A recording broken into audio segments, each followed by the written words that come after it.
It'd be problematic if my outfit was inspired by the QAnon shot copy, expecting it to wake me up like, hi, it's me, the Shadow Band Queen of the Shadow People. Through life safely. With this energy, you can do absolutely anything.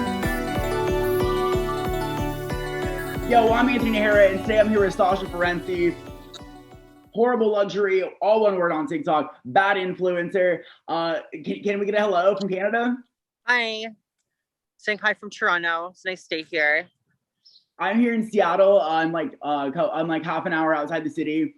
It's kind of gloomy today, but it's headed into summer, so we're excited to have that Seattle summer going. Nice.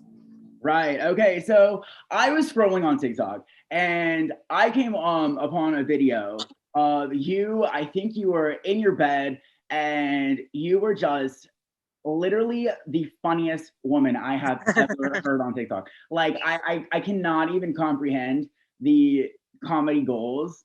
You know what I mean? Like my mind doesn't even go there. So like I wanted to talk about like what has that journey been like to, you know, have the bravery to tell those kind of jokes, to be, you know, your authentic self. Just like, yeah. Tell me how that happened. Honestly, it was kind of like unexpected a little bit. Like when I first made TikTok, I thought it was going to be mostly a way to showcase my visual art.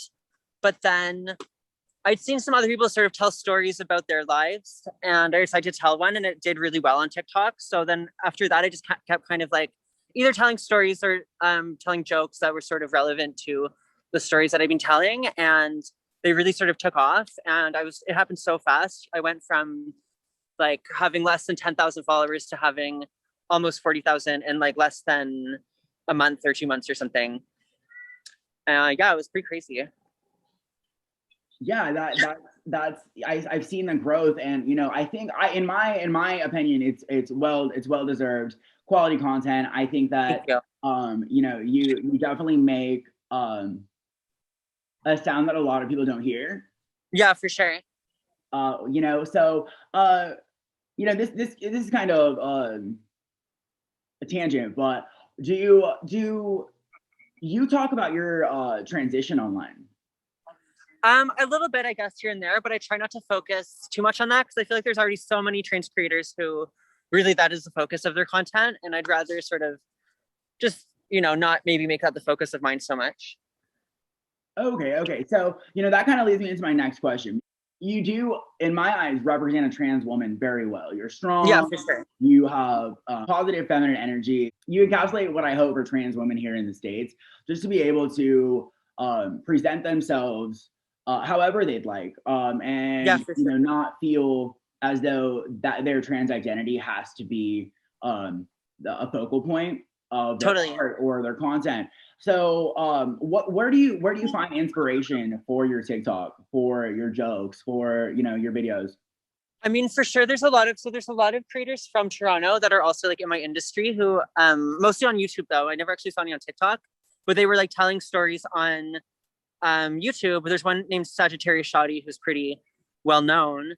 And I remember just thinking like these stories are like these stories seem really tame compared to some of the shit I've seen. So I was like, I should eventually tell these stories online one day. And I tried YouTubing for a little bit, but it didn't really take off. But then when I downloaded TikTok at the beginning of the pandemic, I just saw like lots of people telling stories there. And I was like, to be honest, most stories can be condensed to 1 minute and sort of get the whole thing out anyways. Most of the stories I have, at least, are more so anecdotes than like long tales or whatever. So I just gave it a shot, and yeah, I guess just from other creators mostly, and just like from like how often I would tell my friends stories and they would find them so funny. I was like, I bet there's people who would never even really been exposed to these sort of stories, and yeah, I want to sort of share them. I love that. So your music, I found your SoundCloud through the link in your bio. I literally lost it when I heard that track. I really did. There's a line, I think it talks about the monster inside. Yeah, totally. And it literally just you know, it spoke to my moment, you know, in this lifetime that I'm living, where, you know, I personally do kind of get viewed as someone with a monster inside. So yeah, I think that being able to hear, someone like yourself, share those truths definitely spoke to me. So can you tell me a little bit more about like, where your music knowledge came from? Was it just? So I taught myself music theory literally like maybe 2 months before I made the first 2 songs, and I was really high on ketamine when I did it. Yeah, I don't know. I like always really liked music ever since starting the late 2000s. I was really into sort of like blog house and like electro house kind of songs. That was sort of my introduction to electronic music. But then I started going to Toronto all ages raves because I was still in high school, and they were playing more like classic rave genres like drum and bass, happy hardcore. And I liked them too. They're so different. So I just kind of like got really into a wide variety of different kinds of electronic music. And then I guess when I started making music, I wasn't really trying to go for any specific genre. I just was kind of like drawing a little tiny bit here and there as I was creating it, sort of like working as I went. I didn't really have like an overall plan when I started. So you said you were high in the moment. Yeah. do you feel like you get like existential when you're high? I get that vibe. Yeah, I guess so. Definitely. I definitely start thinking sort of big picture questions and like, yeah, definitely. So where do you want the music thing to go? Are you looking for like would you take it on the road? Do you want like an online audience? Yeah, for sure. I would love if more people listen to my music. I have a new song coming out that I'm basically done. I just have to master it. And I don't have headphones, so that's making it hard. But yeah, I don't know. Like I never really thought to focus on music that much because I've definitely been more visual art oriented. But I really do enjoy making music, and I feel like it is kind of a really good way to express myself because I can really like express emotions that are kind of hard to describe in words through sound. I hear that. I see your face at a table at a club with your beat going. Oh my God, I miss clubs so much. I actually grew up in a basement. That was my club. True. It was a pizza and pub. We did shows down there. There was a little party. Cool. Yeah. So where are you going next? Like so we have the music, we have the TikTok. Are we growing the platform? Are we honestly the content? I honestly kind of have no idea. Like I'm definitely I still have a lot more stories I want to tell.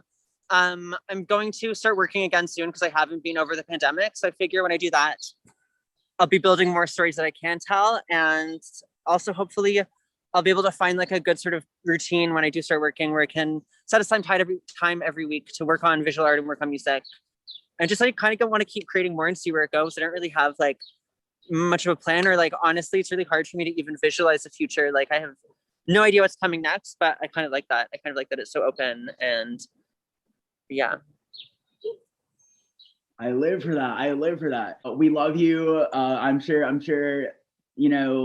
I will continue to find just as much inspiration in you as I was yesterday for the next Yay, thank you. years. So is there any personal anecdotes that you would share with the mutual viewers of this video? Like literally like don't care what other people think. Like it's really easy to think you have that attitude, but like TikTok really has taught me to like actually just not care, because people are always going to try to bring you down, especially if you're different, if you're trans, if you're queer, whatever. And it's just not worth it. There's going to be people who understand you and people who don't. And one group of those people matter, the other ones also really don't. So, That's something I needed to hear, and I hope that someone else clicks on this and hears those words too. Yeah, me too. I'll definitely share it. Can you tell everybody where they can find you online? Yeah, for sure. So you can find me. Basically, my username is horribleluxury, all one word, at every single social media that I have. And I have SoundCloud, TikTok, Instagram, Tumblr, but I don't really use it that much anymore. That was where I first got my online following. That was on Tumblr in the early 2010s. I'm probably forgetting something. Instagram, TikTok, SoundCloud, YouTube also, Horrible Luxury TV. But if you typed in Horrible Luxury, it would come up for sure. Yeah, basically just every platform, Horrible Luxury, all one word, and OnlyFans coming soon. Hey, okay, so I'll have all those links down below for Horrible Luxury here, Sasha Ferentzy. Thank you so much for watching. Please like and subscribe. You can follow me at Man at Work on Twitter, Instagram. Secret is I'm on Clubhouse. Find me there in the hallways. Like I said, it's just a moment ago. Sasha's links are all down below. Let's make friends.